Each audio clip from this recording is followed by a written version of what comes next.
Hello and welcome to the Gooner Talk, back again with you guys for another episode of our Raw Reaction series after Arsenal have drawn 0-0 with Burnley in what is genuinely a really sickening result. I say sickening because it's just such a huge missed opportunity. It really genuinely is so frustrating to now have to sit for 18 days until Arsenal play their next game.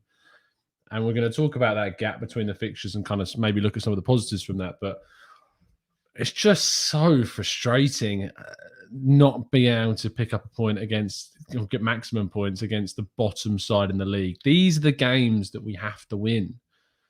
These are the games that I said before, there are 18 cup finals between today and the end of the season. And we failed at the first hurdle.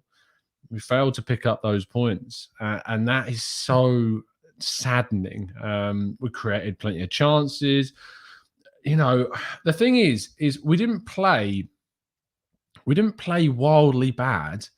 It's not like it's not like some of the performances we've seen this Arsenal side play. Like, we created chances, we should have scored a few, but there was just so much missing. So many obvious things missing. And that's the real disappointment from today's, because you and I watching this all know that we lacked a central midfielder. We all know that we lacked a striker. And they're the two things that we kind of had as targets during this January window. And we don't have them. And they should have been sorted. I've been waxing lyrical, I know, about the idea of how good it is that we're going after Dusan Vlahovic. And I stick by that as encouraging.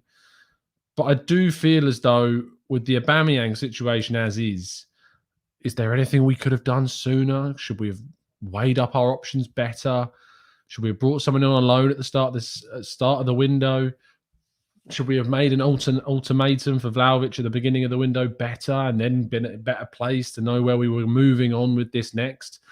Should we have gone for a different central midfielder so that we can get them in earlier?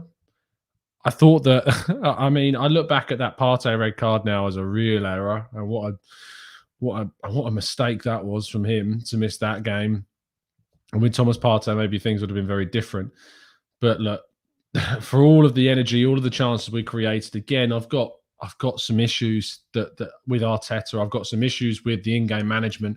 I've got some issues with the substitutions and the team selection, not just in this game, but now we look back at that Liverpool game and the decision to use Tomiyasu, that decision to play Tomiyasu has really screwed us, because he is now confirmed to be out for a few weeks. Mikel Arteta confirmed that himself. And the fact that Rob Holding and Ben White played this game today, and Rob Holding was on the bench for the Liverpool game, we could have played him. If there was a risk that Tomiyasu was going to be injured for a longer period of time, and that playing him in that Liverpool game means we would have lost him for a few weeks, not just a week or two, not just a game or two, but for a few weeks and several fixtures. It's so frustrating that we didn't use Ben White and Rob Holding, or we didn't try a back three system with Olubiasu or with Saka playing in a right wing back role. That's really irritating. It's naive. And there's too many naive things that have gone on at this club in the last 6 months. There's too much naivety. And it's amazing how quickly things can change. We went from the Man City performance that was a brilliant performance, despite the fact that we didn't pick up any points in that game. I was really encouraged by the way that we played. The Norwich game, the Leeds game, the Southampton game, the West Ham game, all of those performances, genuinely looked at those games and thought, wow, we are moving in the right direction. But we've not won a single game in January. We've chucked out of the FA Cup. We were a decent performance at Anfield, but only in a defensive sense, nothing offering really going forwards, and then comfortably beaten at home. And then a performance against Burnley where we just did not have the midfielder and the striker. And it just seemed like it was written in the stars that, this game was going to show us what we were lacking. And it did that. And that's what's frustrating. Anyway, this is the Raw Reaction Show where we get lots of your thoughts and your feelings in the chat box. And that's what we're going to do now. So if you've got, tell me how you're feeling about the game. Tell me how you're feeling about the situation. Tell me how you're feeling about what needs to be done between now and the end of the window. Maybe you've got reasons for why we played this way. Were we hard done by Westwood not getting a red card? There's two incidents. Arguably, the first one could be a straight red on Tierney, and then he clashes with Gabriel. That could have been a red card. You know, if that was an Arsenal player, it might have been a red card. So it's that track record, isn't it? And those things aren't going the way that we want them to. So that was a talking point. But beyond that, we just created a lot of nothing chances and didn't take the ones that we did. That's kind of where we're at.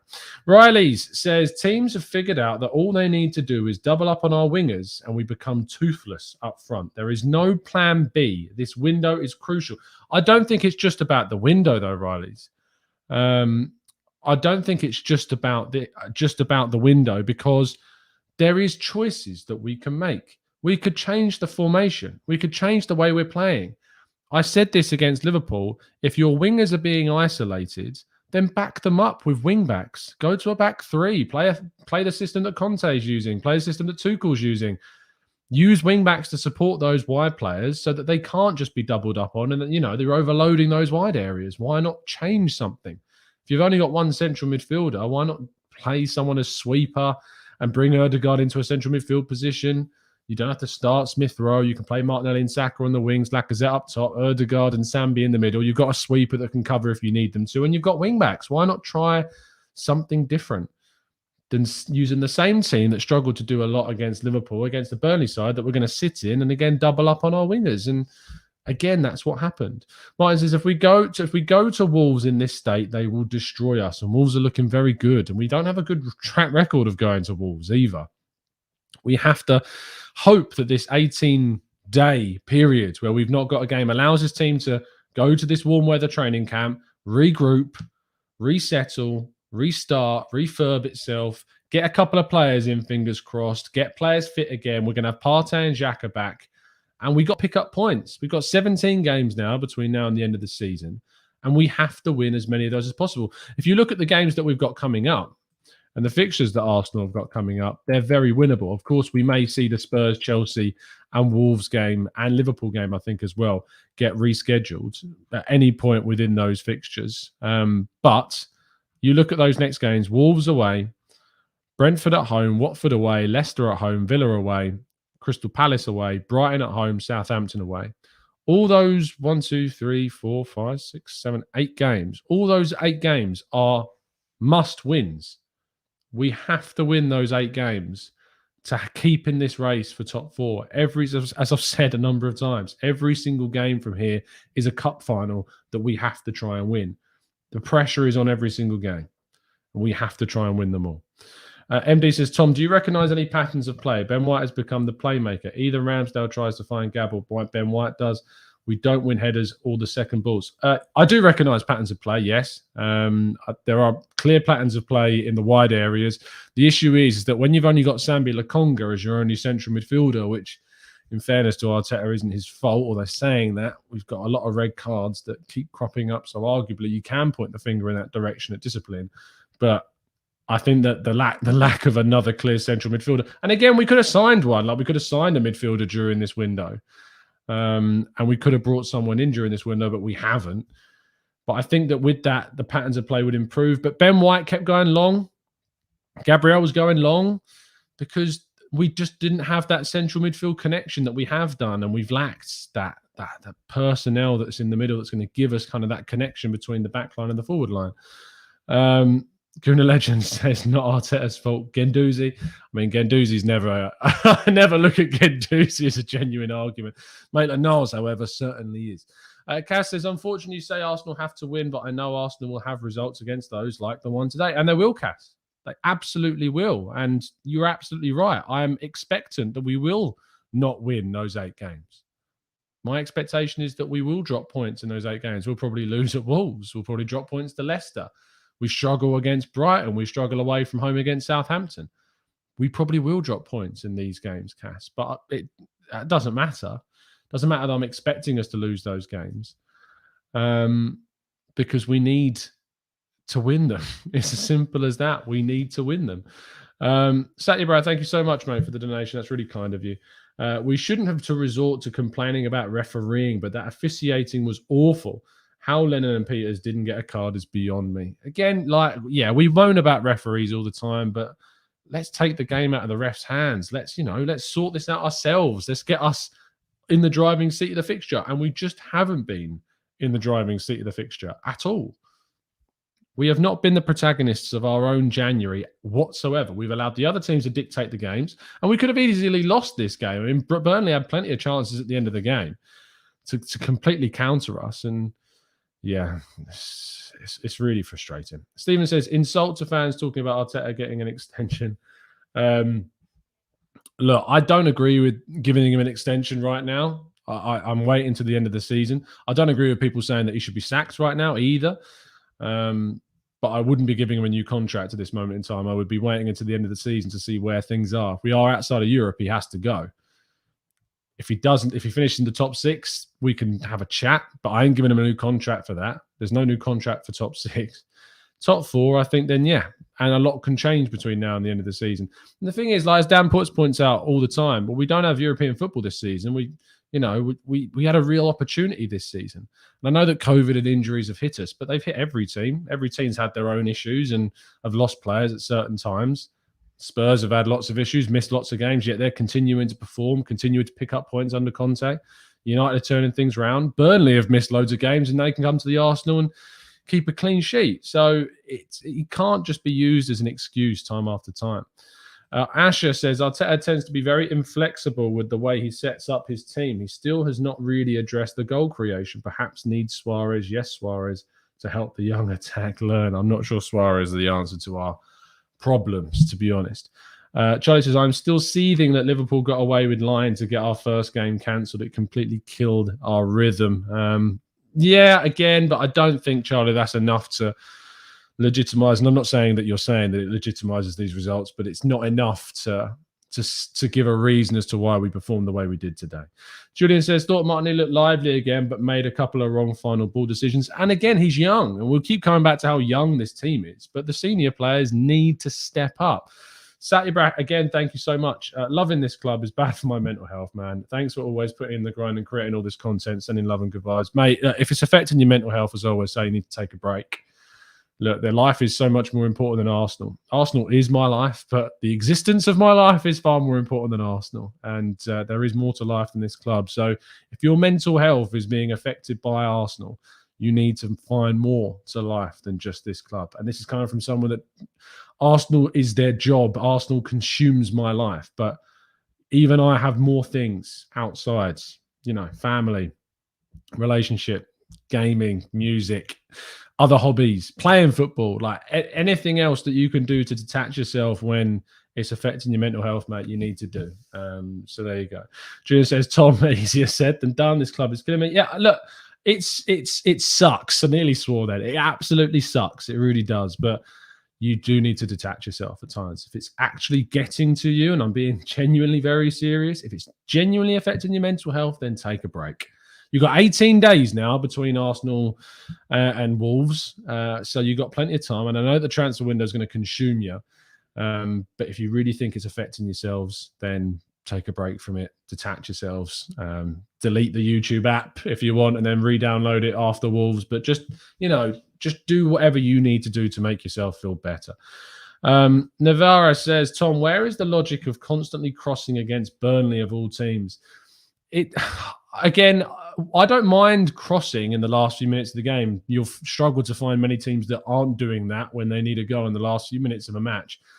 But we had Mika Bieref on the bench, who was a 6-foot-plus striker, and we didn't bring him on. We've got Nuno Tavares on the bench, who, really adds to, really adds to the attack in the final third. And he, again, was not used. That's frustrating. Rahul says, mental health. Come on, it's a game. Rahul, you need to check yourself there, mate, because you have no right to judge how anyone else's mental health is, no matter what it's been affected by. So I really would check yourself. Riley says, 25 crosses attempted to Lacazette in between Ben Mee and Tarkowski is mad. We got, a 5'10" striker, and we're trying to cross the ball into him. Again, I know why the club did it. I know why the team did it in the last few minutes, but we were doing it for a lot of the game. You need to find your pathways. There was no running on that side. I mean, Ben White is not a fullback. Like, he can play that position if absolutely necessary, but he's not a fullback. And that's the thing. Like, we have Alabiosu on the bench. We have Tavares on the bench. Even Tavares could have come on the right-hand side. Just change the system, change it up, change something about the way that we're playing. That's the frustration, is that, again, we made subs and we didn't change things. Like, we brought on Nketiah, who, as Hush pointed out on the Arsenal Way earlier on today, played on the wing. Where has Nketiah ever scored?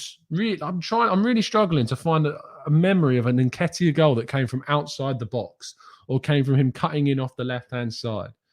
As far as I'm aware, Nketiah is a poacher. He's the guy that you get into the box, you play your low cutbacks to, or your low driven crosses into, and he finishes off those chances. What on earth is Nketiah going to do on the outside of the box on the left-hand side? What is he going to do? Because that's not what his game is. That's not what he's about. He's about trying to get the ball into the box and finishing off those chances. So that, and it was just Smith Rowe coming off for him, and then we just, pushed Martinelli into kind of that inside forward role and pushed up Nketiah. It didn't change things at all. It didn't change things whatsoever. Tim, I wasn't at the game, mate. No, I was working the game for Football.London today, so I was at home watching and getting hold of things. Through the TV, it seemed muted and nervous, and it looked like it affected the players not getting that final push.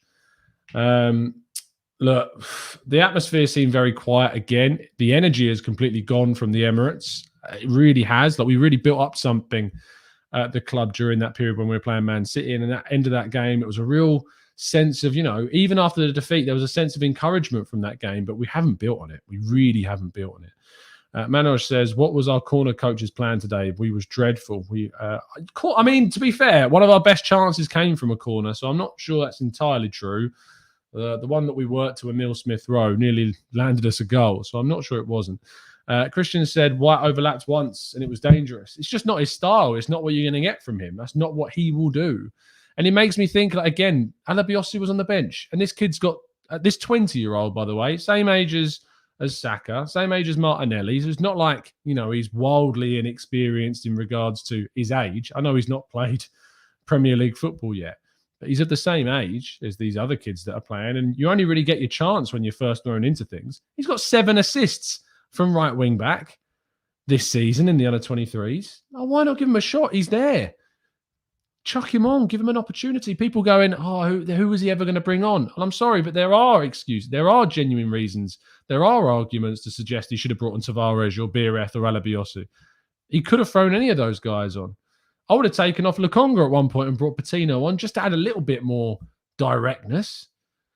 Because, what does a point really achieve for us? I'd rather have really thrown the kitchen sink at it and try and got the winner. But again, no, really, really difficult.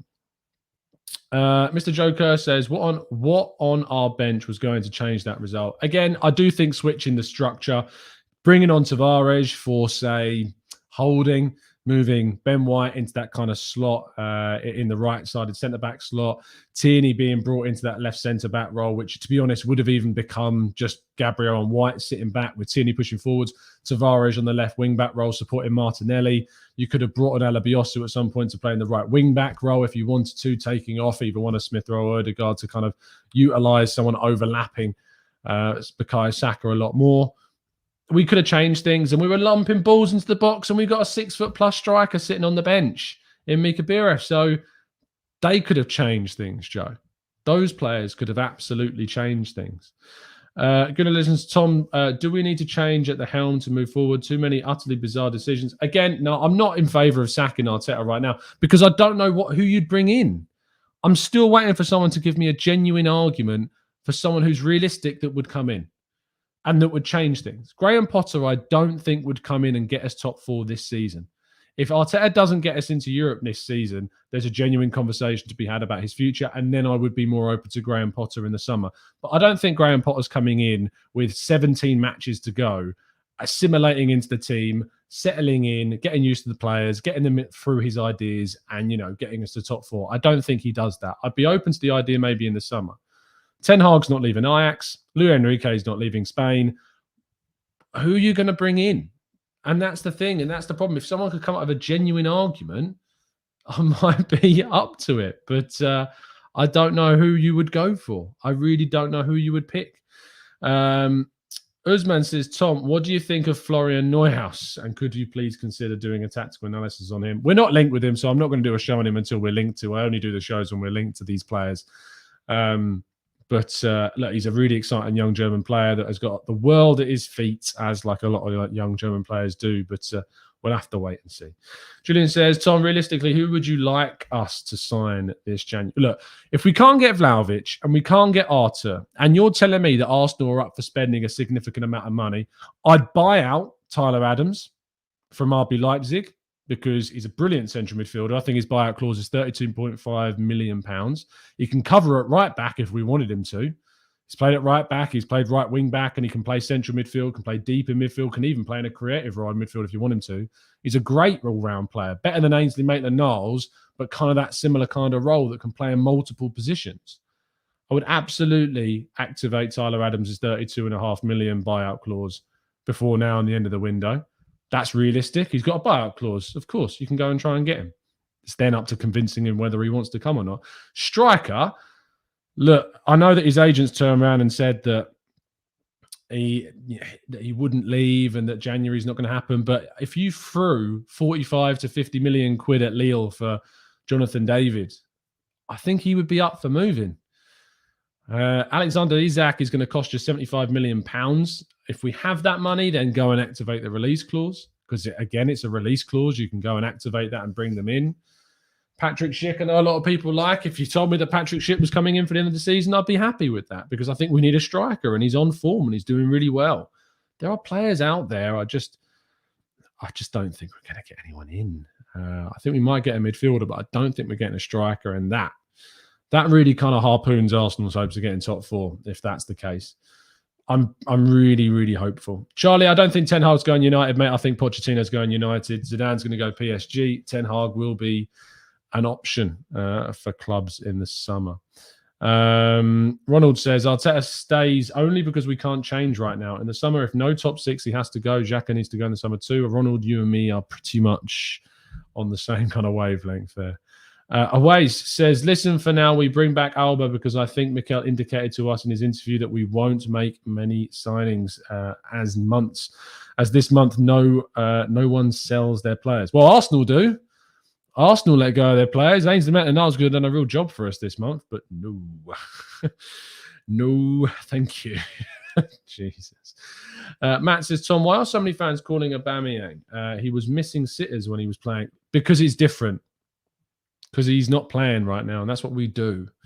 That's what happened with Ozil. That's what happened with Lacazette, to be honest, when he wasn't playing. That's what happened with lots of players. Just because they're not playing, we fall into this trap again of thinking, oh, because they're not playing, maybe they'll be different to what we've got. But no, it's naive in itself. It is naive to be thinking that Aubameyang changes things. I hope Arteta apologises to Aubameyang. What? Hold on. Let's just discuss this. Aubameyang turned up late for the North London derby. Our captain turned up late for the North London derby. He's had multiple disciplinary breaches. And, I mean, according to L'Equipe, if you want to believe the story, was sent home from the Gabon squad because of further discipline problems. And we're saying now that Arteta has to apologise. Again, Rahul, check yourself, mate. This is Arsenal Football Club. And we're saying that the manager's got to apologise to the person who turned up late to the North London derby and, let's be frank, has made a mockery of the captain's armband. Let's be very real about the situation. He's made an absolute mockery of the captain's armband. And yet we're calling on the manager to apologise to him. Really? Really? Usman says, also, Corentin Tolisso will be a free agent and is a Gooner and would be willing to sign with us on a free. That's the summer again. We need someone now, Usman. We need someone now. Gary says, if you think Arteta's tactics aren't good enough, why would some people think Graham Potter would be the answer? They pass more sideways than any other team in the league and they don't score. To be fair, Gary, what I would say about the don't score part, their XG is so high. They create so many chances. They don't score because they've got Neil Maupay and Danny Welbeck up front. I love Danny. I love for what he's done, and I love him pulling out a few goals and some big games. But look, he's Danny Welbeck. He's not the best that Arsenal have had or will have.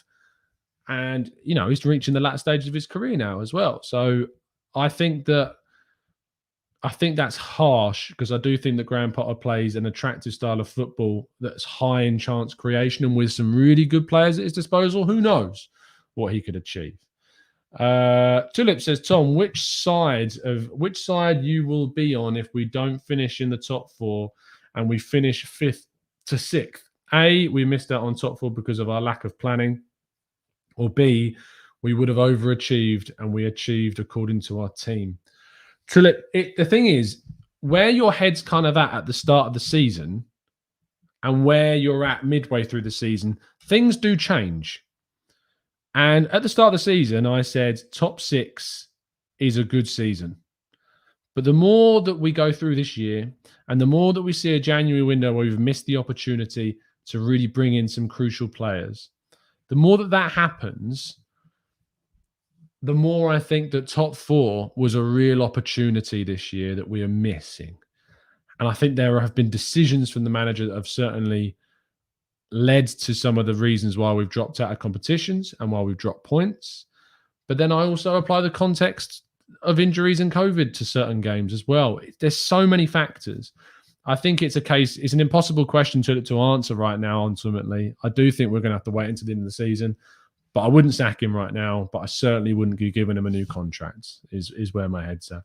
Mir says, think Aubameyang might have finished that chance today, but his link-up and general play is far from what Lacazette gives us. And we may have not created as many chances if Aubameyang was in the team. If he says, not to apologise, but put the beef behind them for now. What is the point having a striker and not using him? Look, I'm all for us, if we don't sign a striker, trying to reintegrate Aubameyang. You want to reintegrate the player, that's absolutely fine. But you need to do it in the right way, and you need to have it in a way in which he's going to fully commit, and he's not going to misbehave, and he's not going to create more problems, and he's not going to have any more disciplinary breaches. People talk about standards at Arsenal Football Club, and yet they're fine for Guendouzi to act the way that he did, and they're fine for Aubameyang to disgrace the captain's armband. If you're fine with those things and yet you're calling there to be standards at Arsenal Football Club, I'm sorry, but it's hypocrisy. It's plain hypocrisy. So we need to do that in the right way. Omar says, hi, Tom. I'm a new subscriber. You're a liar. You're a liar, Omar. Cuckoo says, our squad has been badly mismanaged. Lots of our players alienated or on loan, and then we complain we have no options off the bench. Mo says, Tom, according to your internal knowledge, are there any frustrated strikers who can come on loan? Frustrated strikers. Look, the problem is that Arsenal have got to sign a striker in this window that's going to change the way that we attack, that's going to finish off the great chances that we create, the few chances that we create at times. But if you're going to find a frustrated striker, you're going to be hard pressed to find one that a club are going to want to get let go that is good enough to give us what we need. And that's why we genuinely need to really go hard on a striker during the last 8 games of the window. That's where we're at, unfortunately, is that we need to make sure that we find the right player that's going to give us what we need and not just sign anyone. Is it Jovic, as Steph points out? It could be Jovic. I don't know. He's the only real lone striker option that I can really think of that would come in and maybe give us a bit of quality if it just kind of fit. Again, David, I don't know why Haller would leave Ajax with them going into the knockout stages of the Champions League and, them fighting at the top of the Eredivisie. I don't know why. Craig says Darwin Nunez, he's quality. Again, I think Benfica would ask for a lot of money, and there's no telling that we could get him in during this window. DCL, Stephen, I think it's going to cost you a hell of a lot of money. Cabral, I think, is a decent shout, Aditya. I think for 15 to 20 million pounds, if that's what it would cost, which, it could do, absolutely chuck 15 to 20 million pounds at Arteta Cabral and see what happens, because he's showing some real quality, some real genuine quality. 27 goals in 31 games. in the Champions League, in the Swiss League. Look, I think he would add to our team. And he's got the height about him. He's got the strength, the physicality. He adds different characteristics. Why not go for someone like that? James, I talked about Scamacca. I did a piece about Scamacca. Why don't we go for someone like him? I don't know how much he would cost, but he's someone that would add verticality. That's what I want to say. Yeah, we'd add an aerial threat to the team. Tulip says, yeah, I agree with that, Tom, but where we were at December and at the end of December, if we don't finish in the top 4 now, that's our own failings. As much as I believe we can, this lack of depth and planning is frustrating. Lost and Found says, I think you're being very presumptive about the Alba situation. I think the thing that we all have a problem with is inconsistency in these treatments. Think about what Xhaka has done under this manager. I think there's a difference between on-field issues in regards to red cards, which Xhaka has done, and off-field disciplinary issues. And you should separate the two from one another because they are different. They're very, very different. But I don't disagree that Xhaka should be replaced in the starting 11. I'm not saying that he shouldn't. But there is a difference between on-field errors and silly mistakes and, absent-mindedness and turning up late for a North London derby as the captain of Arsenal Football Club. There's two very different things under Arteta. And, of course, Xhaka's done things in the past that equate to that. We talked about the Crystal Palace game, but if you're speaking about under Arteta, then it's very different. Ronald says, Vlahovic is a top striker choice for me. David is second. Only thing is he's prolific enough. If we sign David, we also need a wide scoring forward as well. I do agree. Charlie says, what has Xhaka done wrong? He gets red cards for covering for our poor tactics. Aubameyang has been a disgrace. I think, look, the thing about Xhaka is that he does do things wrong. The penalty against Man City was a mistake. Why is he tugging his shirt in that scenario? I don't know. I really don't know. Duran says, Tom, the PR manager of Arsenal's boards and the Arteta, but not a real fan. Interesting. Let's go to, I don't have the energy to even retort, to be honest, just losers. Shane, what happened with Wijnaldum? Went very quiet. I don't really think the link was that strong to Wijnaldum, to be fair. Yo-Yo says, on the pitch shows you're unreliable. Off the pitch shows you're unreliable. I suppose it's unreliable and unreliable in different senses, isn't it? It's just a different kind of differences between the two. Steph says, Tom, it's not who will we bring in is the question. It's whoever our fans want as a manager. Will they get us top 4 guaranteed? And that's the thing, Steph, is I don't know of any choice that anyone suggested to me that would get us top 4 now, right at this very moment. I don't know what they would do. I don't know what it would improve on the coach right this very second. I'm sure there would be coaches we could bring in the summer that would replace on Arteta and improve on Arteta. But I don't know right this very moment with 17 games to go. That's the issue. I think I missed a super chat. Jack, thank you so much, mate. TGT Army, indeed. Thanks for being a part of a community, mate. And look, join up as a member, man, and join our Discord server. James says, what would you score Edu out of 10 based on his whole time at the club and as director or technical director? And would you replace him? Again, I kind of want to wait to the end of the window to make a full decision on that. If you said the window closed today, it's a solid kind of 4, 5, like 6 good signings. Partey and Gabriel good, but I think we've missed key things. Selling's been pretty bad. 4, 5. But we'll wait until the end of the window and see what's happening. It could be lower. If we don't sign anyone at the end of the window, it could be even lower than that. Martin says, Tom, again, Renato Sanchez has stated that he wants to move. What are we waiting for? I wouldn't go for him. Too injured. Far too injured. Carl says, Tom, not long home, so I don't know if you already covered it, but Saka looked knackered. Shame he's so good. We hadn't rotated him. Pepe would have been useful. Yeah, I think Pepe is someone we have missed. And this is from someone that said, that's been very critical of Pepe, but I think Pepe coming off the bench could have added something to our game, rotating with him, playing in that Forest game. Look, we've missed him. We've missed El Neni. Can you believe that? We've missed El Neni. That's the level that we're at now, is that we've missed Mohamed El Neni. I can't wait for this. To be fair, once we play our next game, everyone will be back. African Cup of Nations will be over. Fingers crossed we have everyone back and fit at least. At least the Spuds lost, Ronald. You know what? That's kind of a positive way to end things. That's a positive way to end the show. So I think that's that's probably the best place to finish things there, to be fair. Thank you for tuning in. Thank you so much, as always, guys. Do tune in tomorrow morning for the 8 a.m. transfer update. We'll bring you all of the latest. And fingers crossed, some news about a potential signing. I've got ideas about what I would do. If there's not much news, what I might do is put together a profile of the players that we could still sign between now and the end of the window and who we should look to sign between now and the end of the window. We'll have a look. Buzzing. The Arsenal ladies have scored, so that's good news. Thank you, Andy, for that. Appreciate you telling me. Let's wrap it up. Drop a like on the video, subscribe, and all of that goodness. I'll be back tomorrow with the 8 a.m. show and on the Arsenal Lounge, which will be fun at 8 o'clock tomorrow evening. So with me, Mo, Shaheen, and Lev, I'm sure there's going to be lots of debate about what needs and has to happen in the window and with the game. That'll be fun.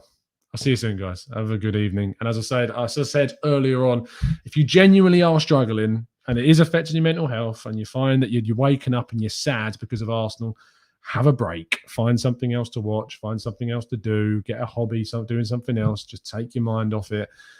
Stay well, stay safe, people. And as always, up the Arsenal.